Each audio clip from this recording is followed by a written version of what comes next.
and then you will be picked by everybody else. So that is the essence. So now we will move on to 26 essential strategies, which I call A to Z. The reason why I call them A to Z is because if you know alphabets A to Z, you can create a short story, you can write a poem, you can write an entire novel, you can write a book of 1,000 pages, or you can just write a small haiku. So knowing A to Z and combining these letters, you create something which is very, very meaningful. And these 26 strategies that I have distilled uh, are almost like A to Z of your career. There could be more, but these are the essential strategies, the basic that you need to build a successful career as a professional and as an aspiring professional. So I will start now with these strategies. So I will not emphasize more on this because I've already done that. Is that you have to first find what you love doing.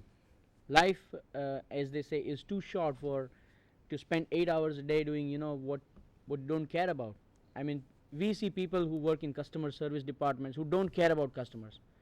We see people in organizations who don't care about what customer wants.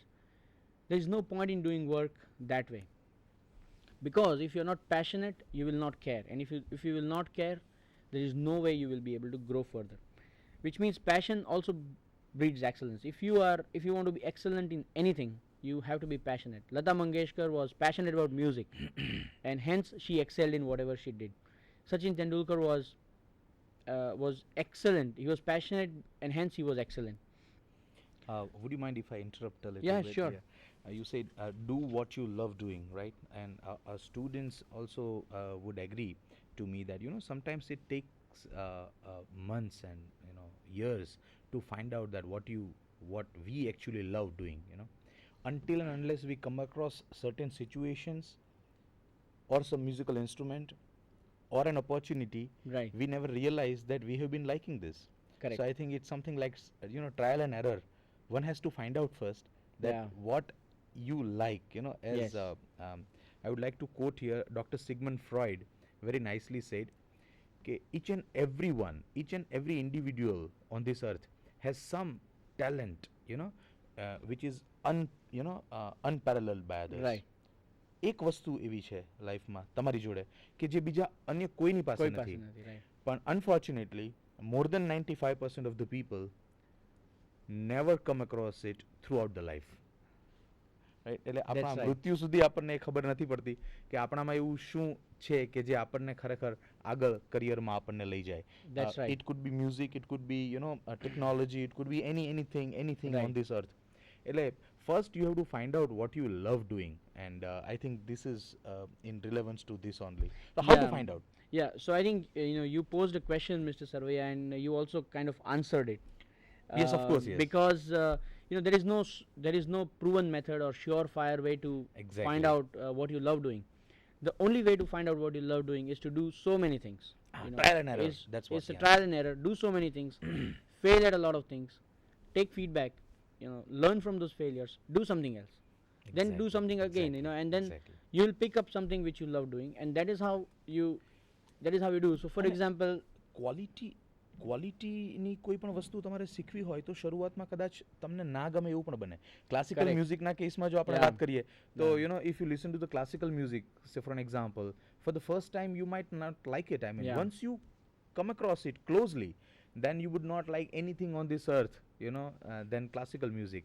તો quality વસ્તુ જ્યારે શીખવાની હોય અથવા તો એ કરિયરની જ વાત કરતા હોય આપણે એમાં, તો પણ Right. એ આ જ વસ્તુ બનતી હોય છે ઘણીવાર. You True. Have to spare enough time for that particular activity or Yes. opportunity, અને એમાં ટાઈમ સ્પેર કર્યા પછી you come to know, you Yeah, realize whether you yourself. really like it or not. Yeah, so for example, Shankar Mahadevan, we all know him. Yeah, of course. He is trained to be an engineer. We know Javagal Srinath. He is trained to be an engineer. Javagal Srinath was never meant to be playing cricket, but while he was doing his engineering, he was exploring his different passions, and he was playing cricket. He was always a sports freak, and then he found out that what he has been trained for as a professional is not what he wants to do in life. So it takes a lot of trial and error. Shankar Exactly. Mahadevan was into music since he was studying in engineering, and then he chose a career which was very different from what he studied. You know, he never went through those routine engineering practices, but he took up music as a career, and look how successful he is today. So my point is, you have to be passionate about something, and once you are passionate, you have to actually pursue that passion very, very carefully. I mean, you need to have an intense exercise and practice of your passion if you want to reach anywhere. Just having passion and not doing anything about it does not really help us. So the B, or the second point that I wanted to convey, is learn constantly. Once you know that your passion is music, or your passion is teaching, or your passion is to serve people who are really in need. Once you find your passion out, you have to constantly learn. Most people think that learning gets over when they pass the college. Learning is never a one time event. It is never that you I can never declare that I am learned now. Even learned people have never declared that they were learned. Because we don't know what we don't know. Yeah, we don't know what we don't know, and we are always going to be ignorant. So Exactly. the pursuit of learning is a lifelong process, and you have to remain curious. You have to explore the subject from various dimensions before you can before you can even say that you are an expert. Everybody of us is still a student. So how do you learn? And interestingly, we live in a world where a lot of high quality learning is accessible very, very easily. It's free on the net. Books are our best friends. We have good friends. We develop good friends who support us in our learning. We can write blogs. We can write books. We can read websites. Wikipedia is an excellent source of learning. YouTube has so many videos that you can see in your area of work and grow. For example, if you are learning guitar, I'm just giving a very simple example, then there are videos on YouTube that can help you learn the chords of guitar, different songs, how you can play those songs, and so on. So careful study on these sources will help you learn more. Books you should read, because I think as a student, books refresh our mind. So I'll come to that point later. Pursue certifications, participate in seminars, do whatever it takes to learn constantly, because I think learning is not about pursuing anything else outside, but it's inside out. So if I want to learn from within, if I have an intent, I will always find the sources from where I can learn. But if I only pursue learning for the sake of pursuing it, because if I do a certification just because I will get a better salary, then it might help you get a better salary, but it will not help you excel in your life. Which brings me to the next point, which is you can keep learning for your lifetime. You can keep learning for your entire life, but if you don't act on it, if you don't execute, if you don't have a bias for action, then all you have learned is of no use to the world. Because particularly I believe that whatever you learn, if it is not useful to the society, if it does not help anybody, it is useless. A lot of learned people just sit back, relax, and don't do anything about their learnings. So they are actually wasting their lessons. They are just keeping it to themselves. They are just confining the lessons to themselves. You have to learn the most by doing things, not just by reading things. They say that you cannot learn swimming by reading a book. You have to dive, and this is what it means, that you have to actually take the plunge and execute your lessons. So do something with what you learn. Share your learning with others. Validate your ideas. Execute them. I have a lot of friends who have built products out of their ideas. People who have built businesses out of their ideas. People who have become successful trainers and coaches because they knew a lot of things. And they were willing to share. They were willing to execute their ideas. So when you execute your ideas, you will come to know what works and what doesn't. Do more of what works, and that is how you build expertise, isn't it? So the point is, when something fails, do not take it as a failure, but as a feedback. There are no failures, there are only feedbacks. That is how you should look at it. So we live in a very fast changing world. So how do you keep pace with this fast changing world, is that you identify what doesn't work and don't treat it as a failure. Iterate. Do something, let it fail, do it again. Let it fail, do it again until you succeed. So you have to iterate constantly. You have to validate. So if something doesn't work upfront, and if you feel that this doesn't work, leave it, pick something else. So that is how you build expertise. A lot of experimentation and uh, lot of a lot of you know trial and error, as Mr. Surveyor rightly said. Which brings me to my next point, which is experimentation. In Gujarati, we call it akhatro. And till the time you don't experiment, you will not learn. You have to try things out, see if it works. If it does, then you learn. If it doesn't, then you still learn. You don't lose those lessons. So you remember 100%. That's very nicely put. Yeah. So you learn 100% of what you remember. 100% of what you learn by doing. You may not remember everything you read. You may not remember everything that somebody else told you to do, but you will always remember everything that you do and experiment and execute. Which brings me to the next point, which is focusing on value. To be a successful professional, it is not just crucial to build your expertise, but you should also focus on what value your expertise brings to this world. What value your expertise brings to, how does it help organizations, how does it help teams, how does it help professionals and the businesses at large. Because when you are building a career, you are not, that is the difference between a hobby and a career. A hobby is where you don't expect anybody to pay you anything, right? A career is where you want to get paid, you want to also succeed financially in your career, climb up the ladder. So it is very important that you know what value your art or your work brings to the organizations. What is value? Value is what I get and what I give, and how much value does that what I give have for the organization. That means the higher your work offers value, the faster you grow. Simple example is that a a doctor is paid far more than a McDonald's counter boy. Okay. The reason is a doctor brings much more value to his work. Their knowledge, their expertise is far more precious than the knowledge and expertise of a McDonald's burger flipper, as we traditionally call them.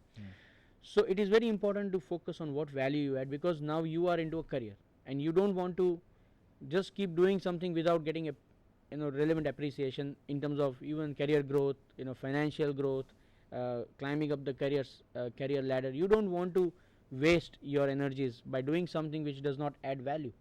So as professionals, our most important job is to see what value we are adding to the organization. Sometimes it works as a motivator also. When you are doing something valuable, Yeah. and it is being appreciated by the Yeah. society, the people or your colleagues or something, it itself works as a motivator. That is so true. So it's kind of circle. Yeah. You keep on improving it, and you get motivated at the same time. So Yeah. So Abraham Maslow was a psychologist, and he said that one of the most intrinsic desires of a human being is to do things that are valued by the society. Wow. Nice. And so what you said is exactly right. Abraham Maslow said this years back, that if you are bringing about positive change, Okay. I want, as a professional, what do I want? I want to be valued. I want to feel needed, and that is true even in families. Yeah, Look at, if if one of your family members doesn't feel that he or she is needed, their psychological balance is lost. Same goes for the professionals. People get into depression when they don't feel needed in the organizations, when they are laid off. People lose identity. The reason is they have not focused on value. If they constantly add value, they are always going to remain invaluable to the organizations, to families, to society. So how do you find what value your work brings? Two ways. One is learn the work that offers higher value. Something adds higher value to the organizations, go and learn that. Or find what you love doing and then identify how it can add value. There are only two ways. So again, when you want to identify how it adds value, you have to experiment a lot. Which brings me to the next point, which is how much you know doesn't matter unless you are able to communicate it effectively. What you know is important, but how well can you represent it in front of others is even more important. That means we live in a world which is globally connected, And in a globally connected world, if we are not able to communicate with our peers and our counterparts in the other countries, then it limits our chances of success. Communication is what makes or breaks our career, which means we need to learn how to speak. We need to have good command over the language. We need to learn how to write well. We need to understand how to put our points across in a succinct manner. So learn to read and learn to write well, and learn to listen, because communication is not just writing and reading but also listening to what others are saying. So listening is also a part of our communication. I have already touched upon this, which is read more. Reading expands your brain cells. Reading makes you more open to ideas. And I personally follow this rule that we need to read at least one book outside your area of work. Maybe a novel, maybe a business book, maybe a non-fiction, whatever. But read one book outside your own area of work. And obviously, you will have to read a lot of books in your own area of work. Would you mind suggesting one right now? Well, I would, if you are a professional, I would definitely suggest reading a book from my own mentor. It's called Linchpin. How to become indispensable. It is written by the author named Seth Godin in the U.S. and I personally feel that it's a treasure trove of wisdom on how to increase your value, how to find things that you love doing, and how to differentiate yourself in the sea of professionals that we have today in our country. Is an e-book available for the same? No, I think it is a paperback book. Okay, but okay. it is available in Crossword and all leading Okay, outlets. I think students can go and read that. Of course. It has been one of the most important life-changing books for me personally in last few years. So experience is a great teacher, and your degree is not your experience. Your degree is just a foot in the door. It just opens those doors for you. But the real learning begins when you are thrown into the fire. So when you want to experience, when you are experimenting and learning, consolidate that experience. People end up writing blogs, writing white papers, but experience is very important. You have to be very, very sensitive to what your work is doing to you and what you are becoming as a part of doing your work. So experience does not also mean number of years. Somebody says I have 13 years of experience, doesn't mean that person is really skilled or expert. Experience is how much you know about the job and how well you are able to do it and how effectively you are able to do the job.